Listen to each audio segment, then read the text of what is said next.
Bonjour à tous, aujourd'hui sur chrétien.online, la sanctification en question.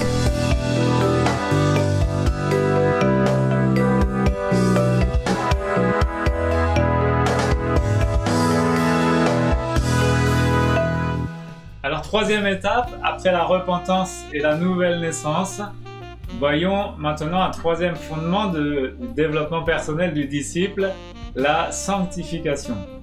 Dans 1 Thessaloniciens 4, verset 7, il est dit « Car Dieu ne nous a pas appelés à l'impureté, mais à la sanctification. » 1 Thessaloniciens 4, verset 3 également, « Ce que Dieu veut, c'est votre sanctification, c'est que vous vous absteniez de la débauche. » Alors, qu'est-ce que la sanctification n'est pas? Contrairement à ce que beaucoup peuvent penser, la sanctification ne consiste pas à faire des efforts pour devenir de plus en plus saint et espérer ainsi arriver à un certain niveau pour entrer au paradis. Le mot saint signifie être mis à part, séparé, mis à part pour Dieu et séparé du péché. La sanctification, c'est donc la marche dans la sainteté, vivre en permanence dans cette séparation du péché et cette mise à part pour Dieu. Le problème, c'est que pour pouvoir marcher dans la sainteté, il faut déjà être saint. Et cela est impossible par nous-mêmes. Comme nous l'avons déjà évoqué dans les vidéos précédentes, il n'y a que par la foi en Jésus-Christ que nous pouvons avoir le pardon de nos péchés. Il n'y a qu'en lui que nous pouvons être sanctifiés, libérés de l'esclavage du péché et donc être parfaitement lavés et purifiés de tout péché. Seule une sincère repentance et une véritable conversion peuvent nous faire passer de l'état de pécheur à l'état de saint. 1 Corinthiens 6, verset 11, « Et c'est là ce que vous étiez, quelques-uns d'entre vous, mais vous avez été lavés, vous avez été sanctifiés, vous avez été justifiés, au nom du Seigneur Jésus-Christ et par l'Esprit de notre Dieu. » Seule la nouvelle naissance nous donne le pouvoir de devenir enfants de Dieu.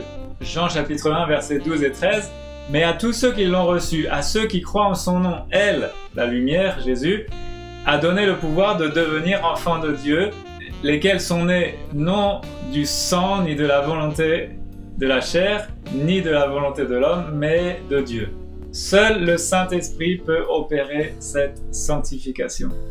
2 Thessaloniciens 2, verset 13, « Pour nous, frères bien-aimés du Seigneur, nous devons à votre sujet rendre continuellement gloire à Dieu, parce que Dieu vous a choisi dès le commencement pour le salut, par la sanctification de l'Esprit et par la foi en la vérité. » 1 Pierre 1, 2 nous parle de ceux qui sont élus selon la préscience de Dieu le Père, par la sanctification de l'Esprit.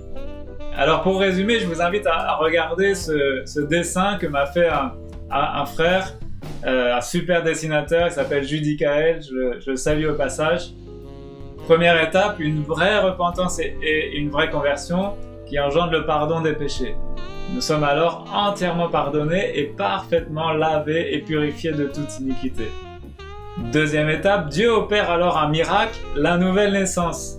Nous recevons un cœur nouveau et un esprit nouveau. Troisième étape, on est devenus des nouveau-nés spirituels, alors nous sommes saints, nous sommes devenus enfants de Dieu. Et c'est ici que commence la sanctification. La sanctification va donc consister à apprendre à marcher dans la sainteté. Nous devons apprendre à marcher dans cette nouvelle nature d'enfants de Dieu. Et donc la quatrième étape va être toute cette croissance. C'est toute l'œuvre que Dieu opère en nous pour nous faire grandir, nous forger, nous modeler à la ressemblance parfaite de son Fils bien-aimé. Lorsque nous sommes nés de nouveau, nous devenons des nourrissons. Et comme tout nourrisson, nous allons apprendre à nous nourrir, à marcher, à grandir et à devenir des adultes. La sanctification va donc se poursuivre jusqu'à ce que nous soyons tous parvenus à l'état d'homme fait, à la mesure de la stature parfaite de Christ. 1 Jean chapitre 3 verset 2, « Bien-aimés, nous sommes maintenant enfants de Dieu, et ce que nous serons n'a pas encore été manifesté, mais nous savons que lorsqu'il paraîtra, nous serons semblables à lui, parce que nous le verrons tel qu'il est. » Alors, ayant donc de telles promesses, bien-aimés, purifions-nous de toute souillure de la chair et de l'esprit en achevant notre sanctification dans la crainte de Dieu.